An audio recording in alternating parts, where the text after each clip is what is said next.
ABC 10 News at 4 starts now. One day after the election, the fate of the presidency still hangs in the balance. Good afternoon. I'm Kimberly Hunt. And right now, ballot counting is still underway in battleground states where the margins are too close to call.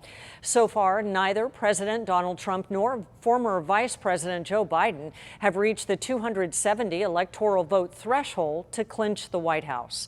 Here are the states that have yet to be called: Alaska, Arizona, Georgia, Nevada, North Carolina, and Pennsylvania. But the president tweeted that in some of these states there is a big Trump lead, and he claimed the states for electoral vote purposes. So let's get right to Derek Stahl. He is in the live center as this race tightens. Derek? Kim, important to note that no news organization in the country has projected a winner of this race, and no state in the country has certified its electoral results.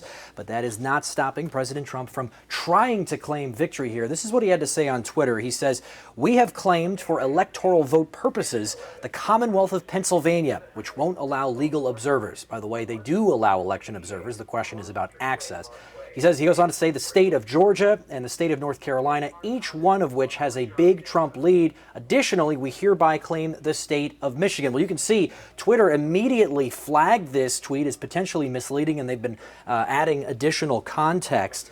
The president and his campaign also filing lawsuits in several parts of the country, including Michigan, Pennsylvania, and my producer just handed me a sticky note that said there's now a lawsuit in Georgia as well. Trump campaign trying to get the vote count to stop. Meantime, the Biden campaign, they want the vote count to continue, and here's what Joe Biden had to say earlier today. It's clear that we're winning enough states to reach 270 electoral votes needed to win the presidency. I'm not here to declare that we've won, but I am here to report that when the count is finished, we believe we will be the winners.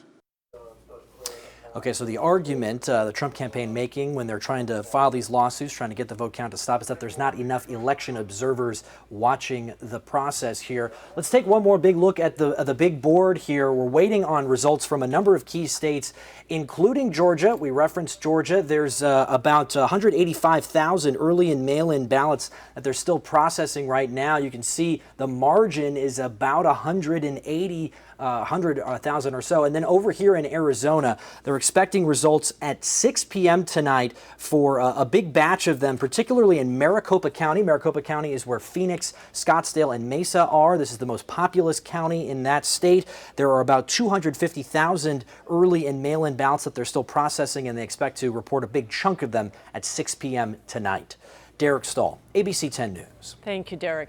Happening right now in Philadelphia, activists are calling on officials to count every vote in the presidential election. Right now, protesters are marching outside Philadelphia City Hall. Pennsylvania is one of the key states at the center of this presidential race.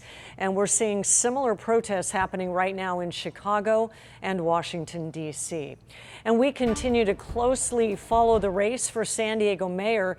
The first batch of results last night showed Todd Gloria leading Barbara Bree 56 to 43%. ABC 10 News reporter Mimi Alcala is joining us now live from the Registrar of Voters. And Mimi, we still don't know the final results of this race. We don't, Kimberly, and we're not expecting any updated election results locally until tomorrow. That is according to the Registrar of Voters. Todd Gloria, as you mentioned, is leading Barbara Breen. We did get to catch up with both candidates today. As we wait to find out who will be the next mayor of San Diego, early election results show Assemblymember Todd Gloria taking the lead over City Councilwoman Barbara Bree. I feel great. I feel so excited, happy. But Bree says she's not backing down. She declined an interview Wednesday, but we received a statement saying in part, "We know from our experience in the primary, when we were way behind on election night, that it's not over until it's over, and there are still a lot of ballots to count. So I will reserve judgment while the remaining ballots are counted." We're willing to be patient while the Registrar of Voters counts every ballot.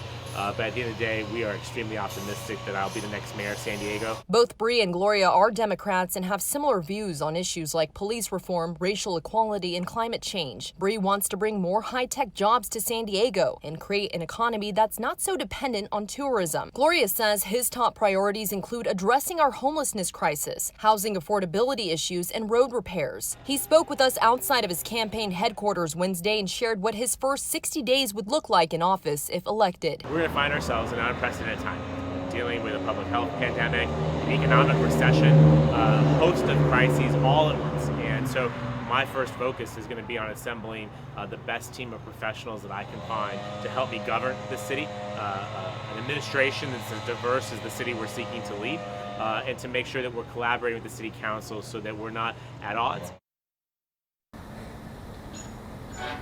And the registrar of voters tells me we can expect those updated results sometime after 5 p.m. tomorrow. Of course, we're going to be closely watching this and bringing you updates. But for now, we're live in Kearney Mesa. Mimi Alcala, ABC 10 News. And Democrat Mike Levin has won re-election to the 49th Congressional District. Many people remember that he took over and turned that district blue in 2018 when Darrell Issa chose not to run in the 49th. Now Darrell Issa is running for the 50th.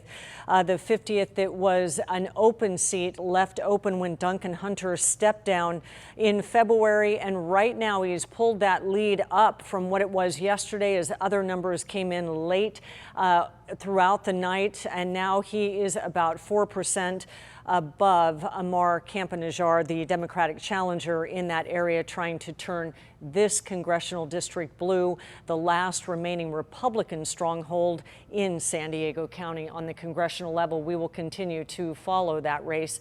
In the 50th, the current numbers, they're showing Republican Darrell Issa with 52% of the vote. Campa-Najjar at 47. Other numbers will come in tomorrow evening after 5 o'clock. Issa spoke at his Vista campaign headquarters just a few hours ago, celebrating his current lead. The votes are still being counted, and ABC 10 News reporter Jennifer Kastner explains what's next. In Issa's press conference, he said he looks forward to serving the people of this nation, state, and district. Standing outside his Vista headquarters Wednesday, Republican Darrell Issa told reporters he's comfortable he'll stay ahead of his opponent, Democrat Amar Campa-Najjar, in the run for a seat in California's 50th congressional district. Statistically impossible for him to win. With probably 60,000 votes left to come in, he'd need 22 or more percent. Issa is a veteran politician looking to return to Congress after a 2-year hiatus. He represented coastal North County's 49th district until 2018, but decided not to run for re-election as that district turned blue. I've already spoken with congressional leadership, and I'm prepared and planning to go back to what will be a very unusual freshman orientation for somebody with 18 years. ABC 10 News spoke to Campa-Najjar late Tuesday after polls closed, when early returns showed that he and Issa were still neck and neck. Obviously, we know we've had a strong campaign that put people before politics and country over party, and it's showing in this ruby red district. We're transcending partisanship. The 31-year-old has continued trying to flip the historically red district, which spans parts of East, North, and Riverside counties. He previously lost to former Congressman Duncan Hunter, who resigned this year after pleading guilty to a felony campaign fraud charge. Wednesday, Campa-Najjar's office sent a statement reading in part, "We're still looking at the returns with a measure of hope and urge every last vote to be counted." ABC 10 News reached out to Campa-Najjar's office Wednesday for an interview, but our request was declined. Jennifer Kastner, ABC 10 News. Pennsylvania remains the top prize among the battleground states. With 20 electoral votes at stake, both presidential campaigns are looking for a win there. Maya Rodriguez explains why it might feel like the counting is just taking so long. The Keystone State, living up to its name as potentially the linchpin in who becomes America's next president. Their processes just were never anticipating such an influx. An influx of early absentee and mail-in ballots in numbers Pennsylvania has never dealt with before, about 2.5 million, 10 times what they had in 2016. Matthew Weil with the Elections Project at the Bipartisan Policy Center says counting all of the state's ballots will take a while. In some of the biggest jurisdictions, Philadelphia, Pittsburgh, they don't have the experience counting those quickly. And the fact that the legislature did not give them time before Election Day to count those, even knowing that this was coming, means that most likely we're not going to have great results until Friday. Among the areas to watch in Pennsylvania, the suburban counties around the state's two biggest cities, Pittsburgh and Philadelphia. That includes Bucks County, just north of Philadelphia. Yeah, counting the ballots is again really kind of an uncertain science for us. And those mail-in ballots also take longer to count. There are two envelopes we have to open, the outside envelope and the secrecy envelope. So it's really double the work. Here in Bucks County, they sent out about 200,000 mail-in ballots. That's 10 times the number they sent out in 2016. And here, like everywhere else in Pennsylvania, if a ballot is postmarked on Election Day, it can still be counted if it's received by Friday. However, election officials are preparing for the possibility of a legal challenge involving those ballots received after Election Day. We do know that there's very likely to be a legal challenge to that, claiming that that's not constitutional. So we are going to start segregating any mail we get tomorrow. In the end, though, officials in Pennsylvania hope the 2020 election keeps voters confident in the election system. The people you see here working, these are not political appointees. They've committed themselves to giving people a fair, accurate, safe election. One that doesn't appear to be over just yet. In Bucks County, Pennsylvania, I'm Maya Rodriguez. Stay updated on all of the races still being decided. In the coming days, ABC 10 News is your source for complete election coverage on 10news.com. The DA's office announced a Navy petty officer serving time for driving his truck off the Coronado Bridge and killing 4 people in Chicano Park will be released early. 7 other people were seriously injured. Richard Cipollio was convicted of driving drunk for the 2016 crash. Cipollio was sentenced to 9 years, 8 months. The DA says that the jail system notified the victim's family that Cipollio will be released on Friday. The notification cited good behavior in the policy of releasing inmates early because of the coronavirus pandemic. We are reaching out to the victim's family about this development. We will have more on ABC 10 News at 5 o'clock.